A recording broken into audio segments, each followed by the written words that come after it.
The air inside Buckingham Palace felt thick with a silence that was far from peaceful. It was the kind of heavy, deceptive calm that usually precedes a constitutional earthquake. For years, the inner sanctum of the monarchy had functioned like a perfectly timed clock, but tonight, the gears had finally ground to a halt. You didn't just watch a routine administrative update. You watched a 1,000-year-old system reach its absolute breaking point. It wasn't a leak, it wasn't an accident, and it certainly wasn't a mistake. It was an intentional, cold, and meticulously worded revelation that originated from King Charles's private legal chambers. The document, a secret royal will that had reportedly sat in a secure, lead-lined drawer for months, was detonated like a truth bomb in the middle of a rare and eerie calm blanketing the royal landscape. Deep beneath the surface of the palace's grand corridors, senior aides were in a quiet crisis mode, scrambling to handle the fallout of a decision that King Charles had made entirely on his own. Palace insiders described the demeanor of the king as still but resolved, a man who has lived by protocol his whole life finally deciding that he had had enough of the palace machine. For Prince William, the revelation wasn't just a slight.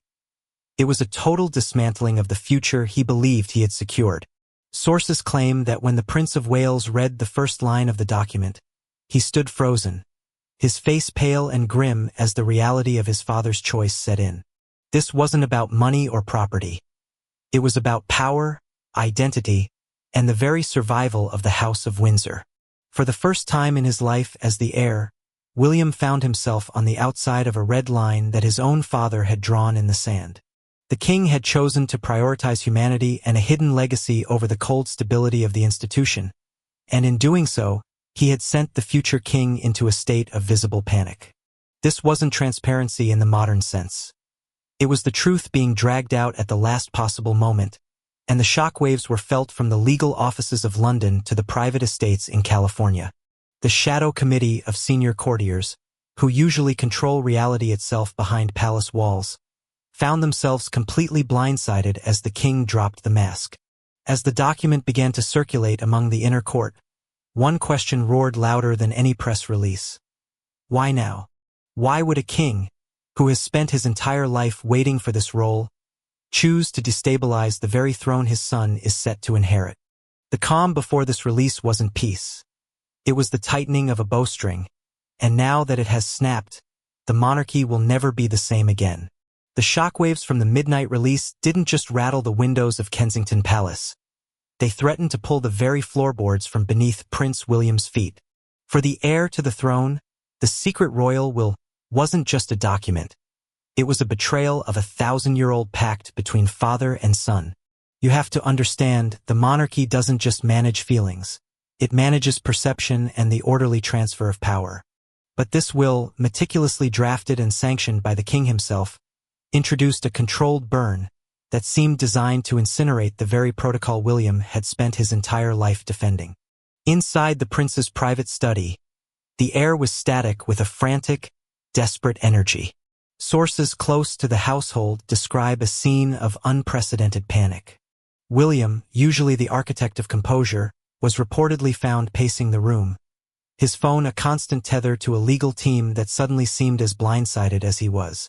Every attempt to reach the king's private secretary was met with the same clinical, devastating response. The king's decision is final, and the document is now a matter of sovereign record. The palace machine, the very system William was born to lead, had suddenly turned its cold, institutional back on him. What exactly was the truth bomb that caused this paralysis? Insiders whisper that the document contains a Cornwall Clause, a radical reclassification of the Duchy of Cornwall's future governance. It wasn't just about the money. It was about a directive that reportedly grants a shadow committee of senior royals and external auditors the power to vet all future expenditures and strategic decisions, effectively placing a leash on the next king before he even takes the crown.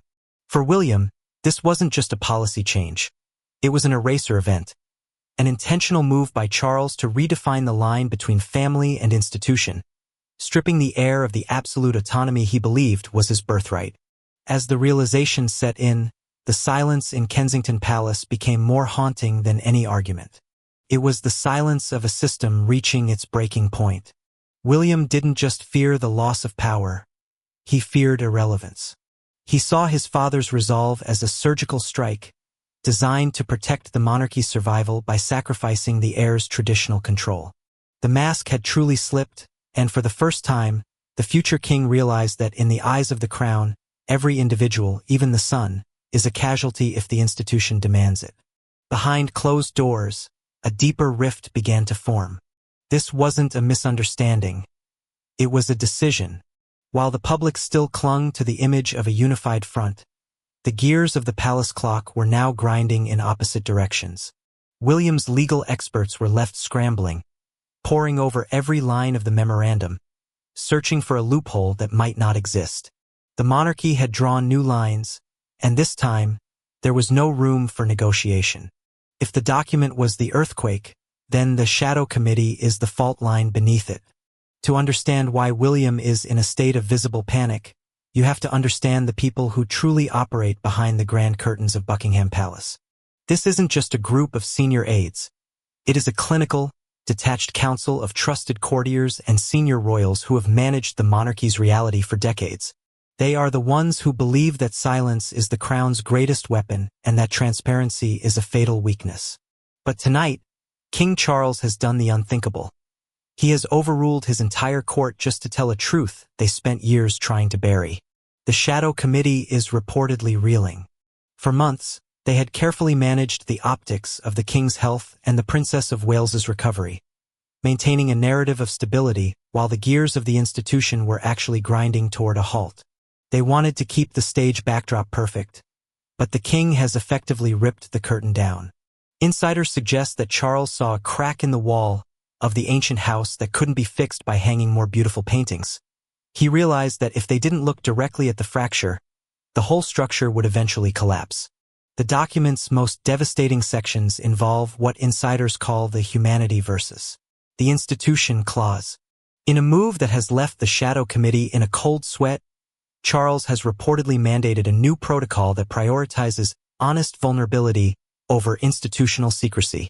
For the courtiers who live by the motto, never complain, never explain, this is a declaration of war against their very existence.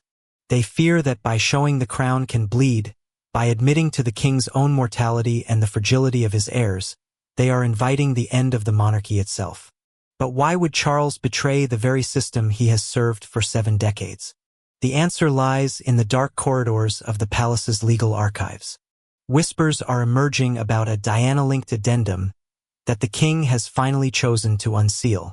This isn't just about the current crisis. It's about a ghost that has haunted the halls of Windsor since 1997. Charles has reportedly come to believe that the palace machine, the same machine that once failed his first wife, is now threatening to consume his sons and their families. As the shadow committee scrambles to perform damage control, the tension between Charles and William has reached a breaking point. William sees this move as a surrender to public scrutiny, a weakness that could make them martyrs in the eyes of a global press. But Charles is no longer playing by the old script. He is forcing a system that thrives on polished lines to finally admit it is made of flesh and blood. The monarchy's survival is no longer a given. It is a test case in whether an ancient institution can adapt to human vulnerability. If the previous sections of the will were a constitutional earthquake, then this part is the royal guillotine. As the palace's senior archivists turned to the final pages of the sealed attachment, they uncovered something that no one, not even Prince William, could have anticipated: the Diana Clause. This isn't just a standard legal term. It is an echo from the grave, an addendum signed and sealed just weeks before Diana's fateful trip to Paris in 1997. For decades, it had sat undisturbed in the lead-line drawers of the royal archives, waiting for the exact moment the institution needed it most to defend itself. This addendum contains explicit, clinical instructions from the late princess regarding the future of her sons, and more crucially, the women who would enter the family.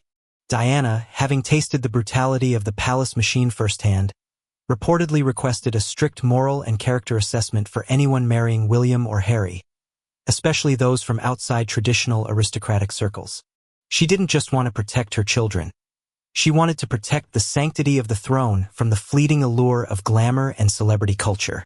For Meghan Markle, this clause is a direct sanction strike. While the document does not name her explicitly, the language regarding suitability for duty and avoiding reputational harm to the crown feels as though it were drafted specifically for the current crisis. The will specifies that if a spouse is perceived to undermine the dignity of the monarchy through personal media ventures or commercial activities, the palace has the right to activate legal insulation measures. This is the very foundation King Charles used to justify his devastating decision. The full revocation of the diplomatic courtesies and protections Meghan believed were hers by right.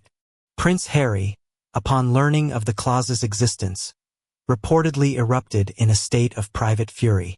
Sources say he felt a sense of betrayal that words cannot describe.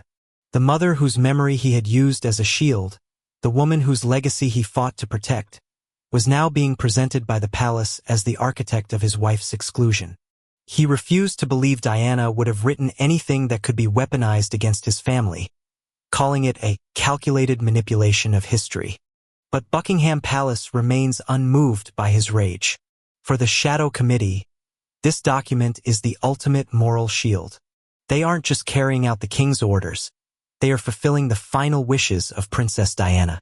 The palace's silence in the face of Harry's anger is the most powerful answer of all. In this game of power, the legacy of the past can be a shield for the monarchy, but it can also be the blade that severs the future of those who dare to challenge it. The battle is no longer just about titles or money. It has become a war for the very soul of Princess Diana's legacy. And as the veil of secrecy is lifted, the world realizes that even from the grave, Diana is shaping the destiny of the House of Windsor in ways no one could have ever imagined. While London sat cloaked in the calculated silence of Buckingham Palace, the atmosphere in Montecito, California, was the polar opposite. The fragile peace of the multimillion-dollar estate was shattered the moment the first lines of the secret royal will flashed across smartphone screens. For Meghan Markle, this wasn't just another routine media crisis. It was a war for survival that she was never prepared to face. You must understand, Meghan's power has always resided in her ability to control the narrative. But this time, the palace had stripped that power away with a ruthless, sanctioned strike. Internal sources described the scene inside the Sussex residence as one of total, unadulterated chaos. Meghan, who has always prided herself on her strategic brilliance, was reportedly found in a state of genuine panic for the first time. She doesn't fear scandal, scandal brings views. She fears irrelevance. And this will, with its clinical clauses stripping away titles and diplomatic courtesies, was the ultimate eraser event. It didn't just attack her present. It annihilated the future for her and her children, effectively demoting them from global power players to mere Hollywood celebrities. In the first 24 hours, Meghan's PR team worked without pause, making dozens of desperate calls to advisors in London, only to be met with a wall of clinical silence. Meghan reportedly personally called a senior palace official, a conversation that lasted less than 5 minutes and ended in tears. There was no apology, no clarification, just a firm reminder that the palace has nothing further to add and will not be engaging in any discussion. That silence wasn't just cold. It was a public humiliation, signaling that she had been entirely removed from the circle of institutional priority. It was at this precise moment that a deep rift began to form between Harry and Meghan. Harry, reeling from the betrayal of the Diana Clause, had receded entirely into his own pain. He remained in a haunted silence, refusing to make any public appearances. But Meghan saw that silence as a weak surrender.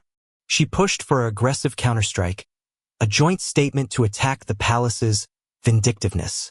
Harry refused. For the first time in their post-royal life, they were no longer aligned. Harry didn't want to turn his mother's memory into a filthy legal battle, while Meghan understood that if she didn't act now, her influence would fade faster than she ever imagined. This desperation led to a high-risk gamble. Meghan began reaching out to top-tier legal firms in California to prepare an unprecedented petition, alleging that the palace had violated implicit exit agreements. But she failed to realize that when Buckingham Palace decides to pull the rug out, every act of resistance only deepens the isolation. The royal machine had already initiated Phase 2 of the plan, and what was coming next would be worse than any humiliation they had yet tasted. If the first document caused a psychological tremor, the second document, what internal advisors call Phase 2, was a literal royal guillotine. Delivered without warning and bearing the king's unmistakable red seal, this was no longer a matter of vague terminology. It was a direct, clinical strike at the one thing Harry and Meghan always held as their ultimate bargaining chip: the future of their children.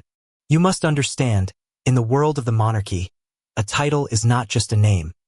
It is legal recognition, it is diplomatic protection, and it is the only remaining thread connecting them to the fabric of history. In a sealed appendix later leaked by a high-level legal source, the document addressed the status of Archie and Lilibet with surgical precision.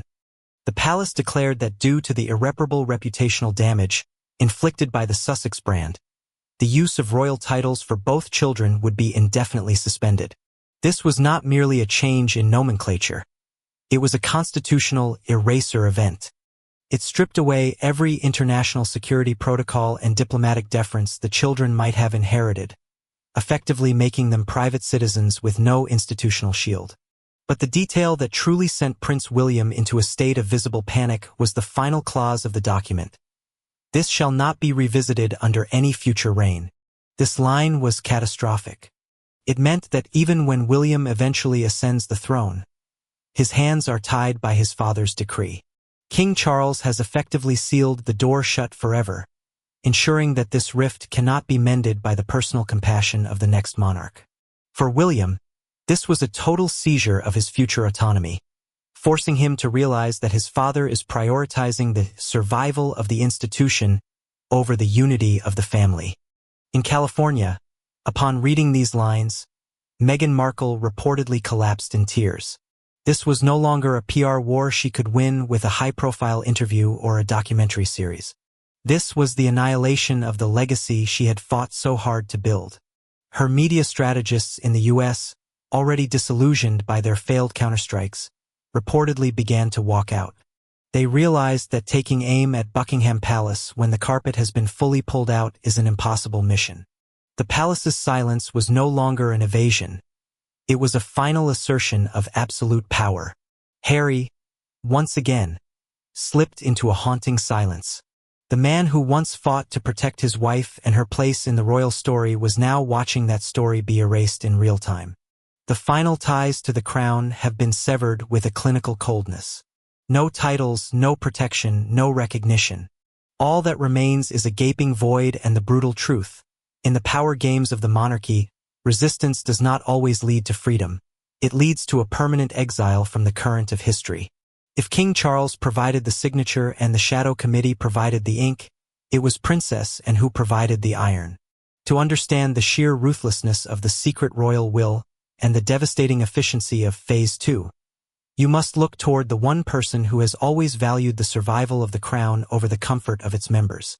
Princess, and often described as the hardest-working royal, has emerged from the shadows of this crisis not as a bystander, but as the master strategist who believed that a controlled burn was the only way to save the monarchy from total collapse. While Prince William paced his study in a state of visible panic and Harry spiraled into a haunted silence in California, Princess Anne remained a pillar of clinical, unsentimental resolve.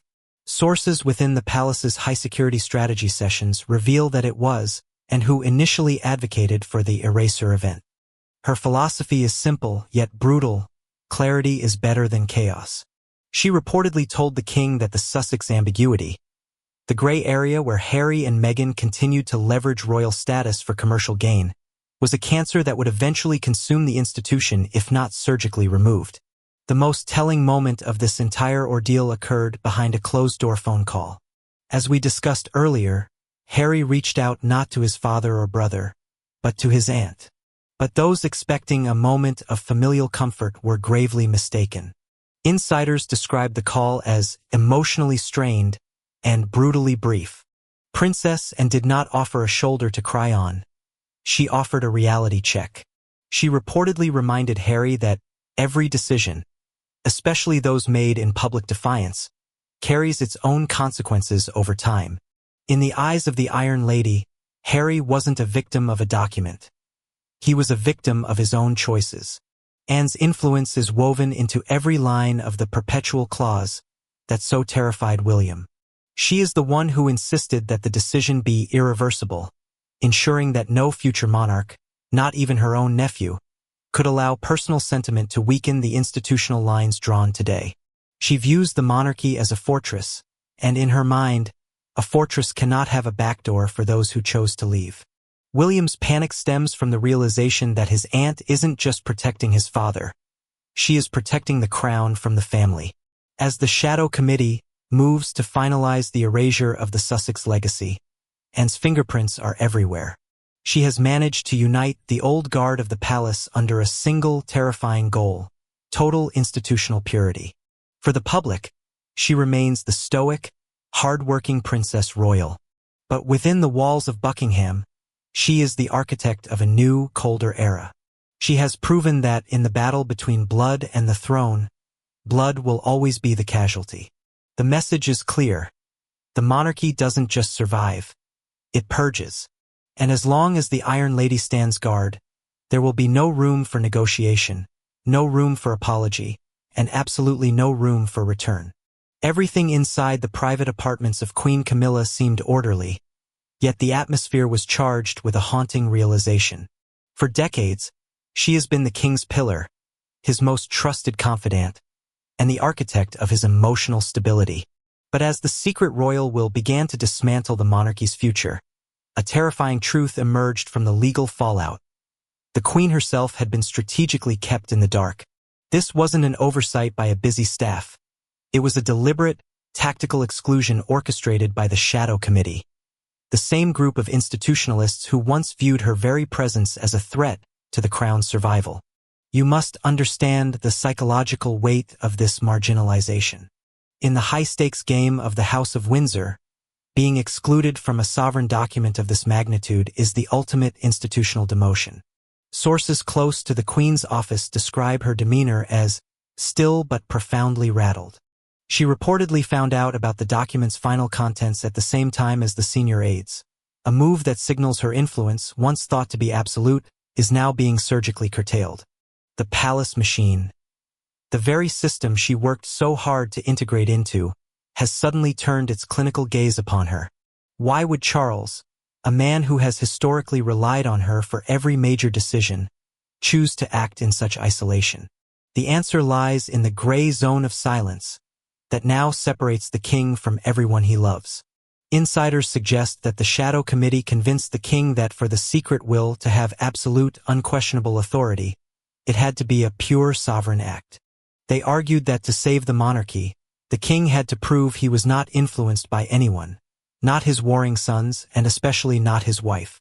To ensure the survival of the institution, Charles had to become a king who stands entirely alone. But there is a darker rumor circulating within the palace's legal offices. Some whisper that the document contains a consort limitation clause, a directive that quietly redefines Camilla's role and financial status after the king's reign ends.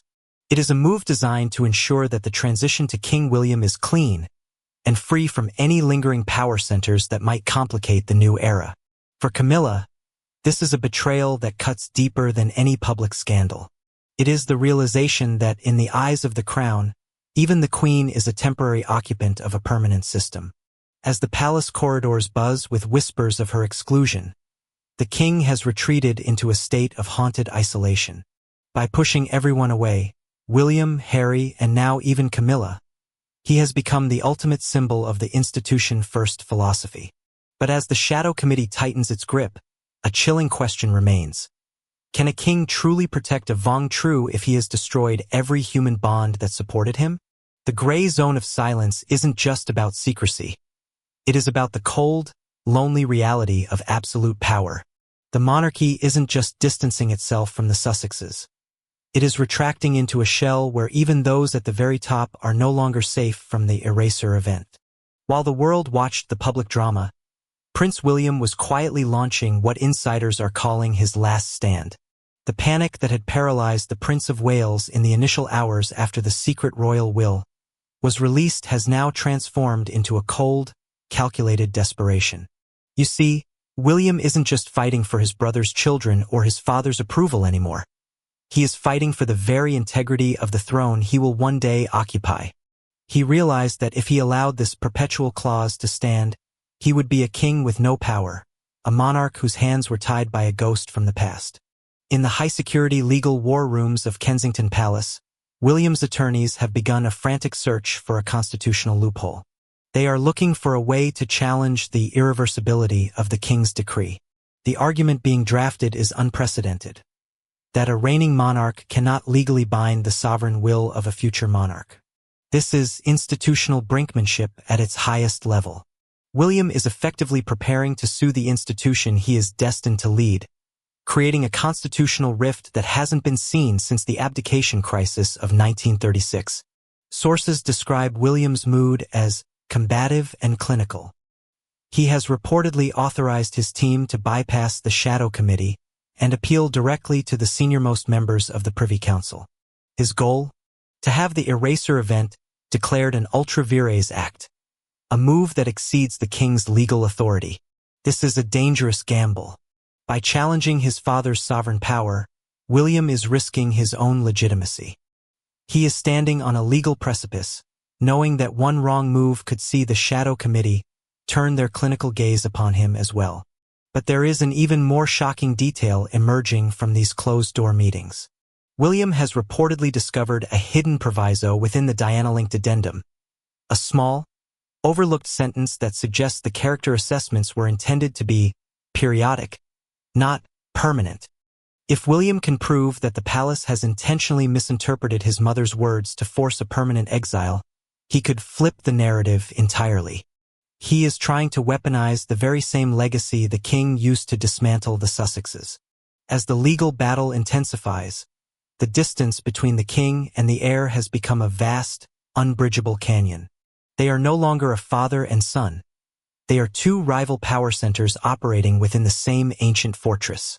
The palace's silence has now been met with a clinical, legal noise from Kensington. William has made it clear: he will not allow the crown to be fixed by destroying the family. But as the clock ticks toward the final legal certification of the will, the question remains: can the heir truly win a war against the sovereign? The secret royal will was meant to be the final word, but William is determined to make it just the beginning of a much darker chapter. As the dust begins to settle on this royal war, we are left with a silence that is louder than any headline. The secret royal will is no longer just a document under review. It has been woven into the very fabric of British constitutional law. The legal last stand attempted by Prince William, while valiant, ultimately met the immovable object of the Shadow Committee and the Iron Lady, Princess Anne. The perpetual clause has been certified, the red lines have been inked in blood, and the monarchy has successfully performed its most radical reset since the abdication of 1936. But as the palace lights dim, the question remains: what has truly been saved, and what has been lost forever? In California, the Sussex Eraser event is complete. Harry and Meghan are no longer a branch of the royal tree. They are a separate, drifting island. The clinical removal of their children's titles and the revocation of their diplomatic status has created a void that no Netflix deal or Oprah interview can fill. Sources say that Harry has reached a state of exhaustion beyond words, realizing that the institution he once served has not only moved on, but has actively erased his place in its future. Meghan, the strategist who fought for control of the narrative, now faces the one thing she feared most: a world where her royal ties are historical footnotes rather than active currency. But the cost is perhaps highest for those who remain inside the fortress. Prince William will eventually ascend to the throne, but he will do so in a palace that feels more like a prison than a home.